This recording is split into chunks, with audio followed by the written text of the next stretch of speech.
Berkibarlah bendera negeriku, berkibarlah engkau di dadaku, tunjukkanlah kepada dunia semangatmu yang panas membara.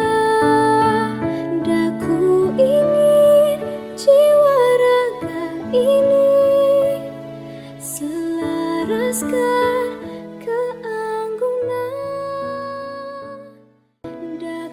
Pembelajaran sosial dan emosional merupakan proses pembentukan diri yang berkaitan dengan kesadaran diri, kontrol diri dan kemampuan relasi, serta berisi keterampilan-keterampilan yang dibutuhkan untuk dapat bertahan dalam masalah sekaligus memiliki kemampuan pembelajaran memecahkannya. Ada 5 kompetensi sosial emosional yang akan diterapkan pada 3 ruang lingkup, yaitu kompetensi sosial emosional, kesadaran diri atau pengenalan emosi, manajemen diri berupa mengelola emosi dan melatih fokus, kesadaran sosial berupa keterampilan berempati, kesadaran berelasi berupa membangun hubungan, dan pengambilan keputusan yang bertanggung jawab. Sebelum mempelajari modul ini, saya berpikir bahwa pembelajaran sosial dan emosional adalah pembelajaran tentang sopan santun atau pembelajaran tentang bagaimana cara berperilaku seorang murid kepada guru, orang yang lebih tua maupun teman sebayanya. Sehingga saya selalu mengintegrasikan pembelajaran sikap sopan santun atau cara seorang anak bersikap terhadap guru, orang yang lebih tua maupun teman sebayanya dalam kegiatan pembelajaran di kelas serta sekolah. Setelah mempelajari modul ini, ternyata pembelajaran sosial dan emosional bukan hanya tentang bagaimana seorang murid memperlakukan orang lain, tapi hal yang lebih penting adalah bagaimana murid mengenali dirinya sendiri, kemudian mengelola apa yang dimilikinya, sehingga mampu untuk berinteraksi dengan orang lain, menghargai orang lain, serta mampu untuk mengambil keputusan yang bertanggung jawab. Sehingga saya selalu membiasakan murid untuk mengenali emosi yang ada dalam dirinya sebelum memulai pembelajaran, dan mengajak murid untuk melakukan teknik stop, sehingga mereka siap untuk belajar dalam kesadaran penuh, dan dapat menerima pembelajaran dengan baik.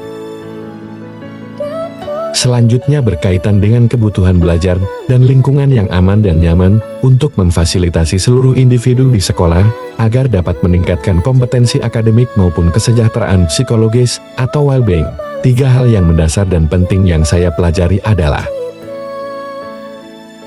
pertama, 5 kompetensi sosial dan emosional atau KSE yang terdiri dari kesadaran diri, manajemen diri, kesadaran sosial, keterampilan sosial, dan pengambilan keputusan yang bertanggung jawab. Kedua, mindfulness adalah kesadaran yang muncul ketika seseorang memberikan perhatian secara sengaja atau sadar pada kondisi saat sekarang, yang dilandasi rasa ingin tahu dan kebaikan yang sebenarnya telah ada dalam diri manusia secara alami tanpa perlu diajarkan ataupun ditumbuhkan. Ketiga, kesejahteraan psikologis atau well-being adalah sebuah kondisi individu yang memiliki sikap positif terhadap diri sendiri dan orang lain, dapat membuat keputusan dan mengatur tingkah lakunya sendiri, dapat memenuhi kebutuhan dirinya dengan menciptakan dan mengelola lingkungan yang baik, serta memiliki tujuan hidup dan membuat hidup mereka lebih bermakna, serta berusaha mengeksplorasi dan mengembangkan dirinya. Perubahan yang akan saya terapkan di kelas adalah berupaya untuk membudayakan dan mengintegrasikan pembelajaran sosial dan emosional dalam setiap pembelajaran yang saya lakukan. Misalnya, pertama, membuat roda emosi di kelas yang akan diisi murid setiap pagi sebelum pembelajaran. Kedua, mengajak siswa untuk menghadirkan mindfulness dengan teknik stop. Ketiga, pembelajaran dilaksanakan secara individu dan kelompok secara seimbang, sehingga mampu mengembangkan 5 kompetensi sosial dan emosional atau KSE. Dan yang keempat, menghadirkan peristiwa-peristiwa dalam setiap pembelajaran, sehingga anak memiliki ketertarikan dan ingatan yang kuat terhadap pembelajaran. Sedangkan perubahan yang akan saya lakukan di sekolah adalah: pertama, berusaha menjadi teladan yang baik dalam penerapan kompetensi sosial dan emosional di sekolah.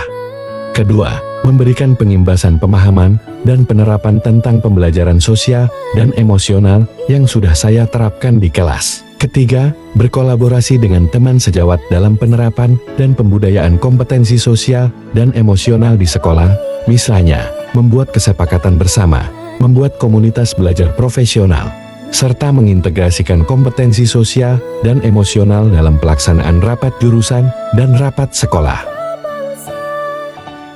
Selanjutnya koneksi atau keterkaitan modul 2.2 tentang pembelajaran sosial dan emosional atau PSE dengan modul-modul sebelumnya adalah: menurut Ki Hajar Dewantara, mendidik adalah menuntun tumbuh kembang anak sesuai dengan kodrat alam dan zamannya, sehingga mampu menjadi manusia yang merdeka. KHD juga menekankan adanya pendidikan budi pekerti yang seimbang, serta pendidikan haruslah berpusat pada murid. Hal ini tentunya sangat relevan dengan konsep pembelajaran sosial dan emosional atau PSE. Dengan mengintegrasikan dan membudayakan PSE di dalam kelas dan sekolah, anak akan mampu mengenali dan mengelola dirinya sesuai kodrat alam. Selain itu, anak juga akan memiliki budi pekerti yang luhur, sehingga akan tercipta lingkungan belajar yang berpusat pada murid, aman, dan nyaman. Pembelajaran sosial dan emosional mampu membuat seorang guru menyadari dan memahami nilai-nilai dan peran guru penggerak.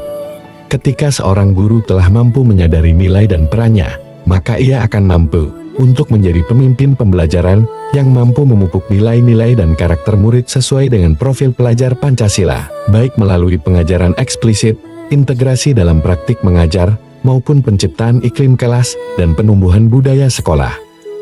Melalui pembelajaran sosial dan emosional, serta pendekatan inquiry apresiatif bagya, guru mampu untuk menggali nilai-nilai positif yang ada dalam diri murid. Nilai-nilai positif yang tergali tersebut dapat dijadikan sebagai visi, yang nantinya akan menjadi sebuah kebiasaan dan budaya dalam sekolah. Dan manifestasi dari visi tersebut akan terwujud melalui pembelajaran sosial dan emosional yang dilakukan guru, sehingga dapat mewujudkan profil pelajar Pancasila. Melalui pembelajaran sosial dan emosional, baik guru maupun murid akan mampu untuk menyadari dan mengontrol emosi maupun potensi mereka, sehingga akan mampu mendukung penciptaan budaya-budaya positif, baik di kelas maupun di sekolah. Ketika budaya-budaya positif telah terlaksana, maka tujuan pendidikan, yakni menciptakan profil pelajar Pancasila pun akan terwujud. Untuk mewujudkan pembelajaran berdiferensiasi, guru harus mampu mengenali karakter kelasnya. Pengintegrasian pembelajaran sosial dan emosional dalam pembelajaran, serta pencitraan iklim kelas dan budaya sekolah, akan sangat membantu guru untuk mengidentifikasi karakter kelasnya. Hal ini akan sangat berguna sebagai bahan pertimbangan dalam penentuan strategi pembelajaran berdiferensiasi, yakni mengenai apa yang akan diterapkan di kelasnya. Pengintegrasian pembelajaran sosial dan emosional ini juga akan mampu mendukung guru untuk menciptakan suasana belajar yang menarik bagi murid, sehingga pembelajaran berdiferensiasi dapat terlaksana dengan baik dan nyaman. Demikian koneksi antar materi modul 2.2 tentang pembelajaran sosial dan emosional dengan modul-modul sebelumnya. Semoga bermanfaat. Semoga menginspirasi. Terima kasih. Salam semangat dan bahagia.